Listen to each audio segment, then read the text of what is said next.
Motivational theories. Motivation. Little quick question for you first to think about. What motivates employees in the workplace?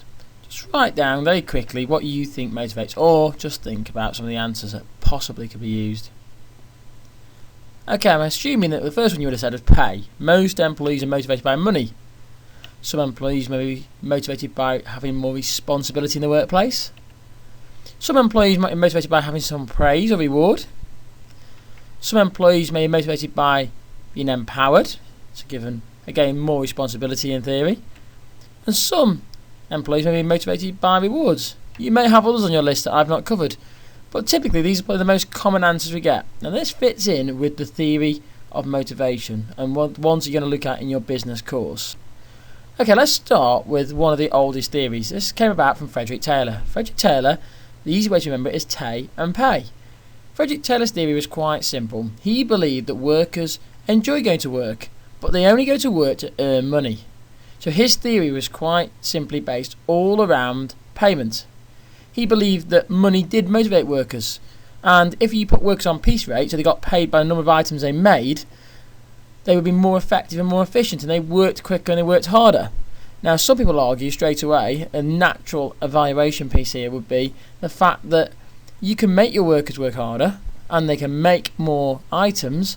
However, does the quality suffer? Does that damage your reputation? Does that damage the relationship that you built up with your customer and maybe even your added value?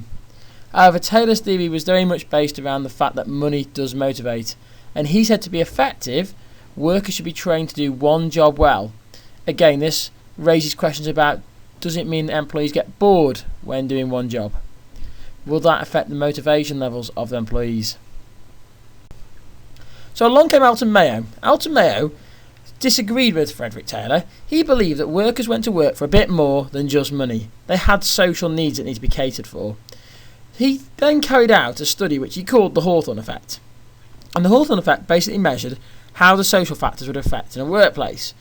And as a result of his conclusions, what he found out was that managers and employees communicating with each other meant that employees felt more motivated. This was because the managers were showing an interest in the work that the employees did, and he realised that this was showing a real level of increase in production in the workplace. So he was highly impressed with this, and he said that this is the way to go forward. He also suggested something which conflicts with Taylor's view, that working in teams is a great motivational tool. Again, this goes against Taylor's idea of where piecework was a focus, where everybody makes as many items as possible. He said that you need to work in teams. Of course, working in teams could lead to people getting distracted and maybe productivity falling. So there could be some of the counter-arguments put forward. Then along came a chap called Abraham Maslow. Now he devised this image that you may have seen before, which is called a hierarchy of needs. And in Maslow's hierarchy of needs, it's made up of levels. Now Maslow's theory is that you have to satisfy each level before you can move to the next level. So the basic needs that Maslow says you have to satisfy first are your physiological needs. So he says that every worker needs food, they need water, they need shelter. Once they've been provided with that, then they need some safety needs to be catered for, and that's security and protection. And once they've had that, then they start to think about social needs, such as feeling part of a team, having a sense of belonging. Then, of course, they start to worry about self-esteem, so praise and recognition. And last but not least, they will self-actualise. They will achieve their dreams, their goals. They will achieve what they set out to achieve when they started in the business. And he argued that this was a pyramid that they needed to process, and motivation was layered and at different levels, and you don't want everything straight away. So his idea was it's all in steps. But once you've fulfilled that need, it doesn't motivate you anymore, so you have to keep progressing. Now, there are a few arguments about this, and Frederick Herzberg came along later, and he said that Maslow's theory was a bit outdated.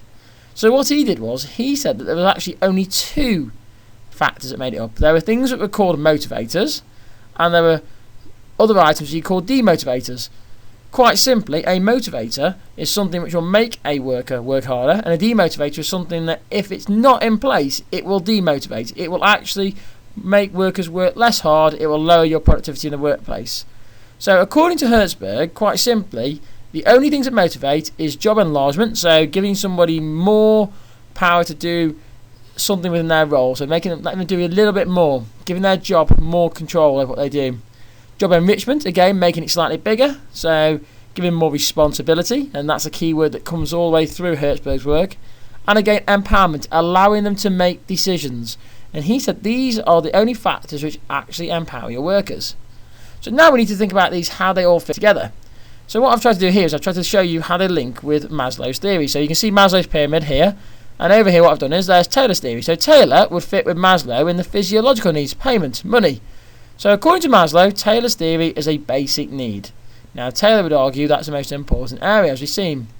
Now Elton Mayo, who we know value teamwork and being recognised by your bosses and your employers, he obviously values social and self-esteem area, so he fits in this area here with Maslow's theory.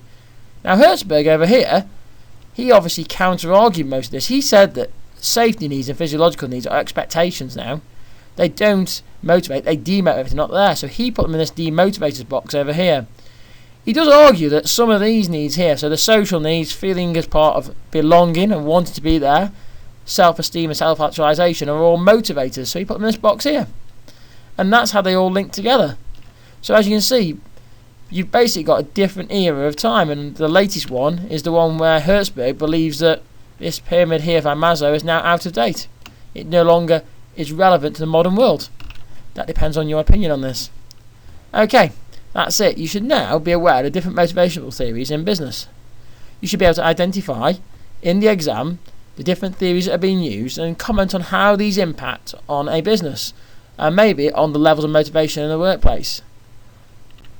Don't forget you can follow me on my Twitter and YouTube channel, and you can also tweet me any areas of business you want to cover in the future. And don't forget to check out my website, bbusinessbee.co.uk.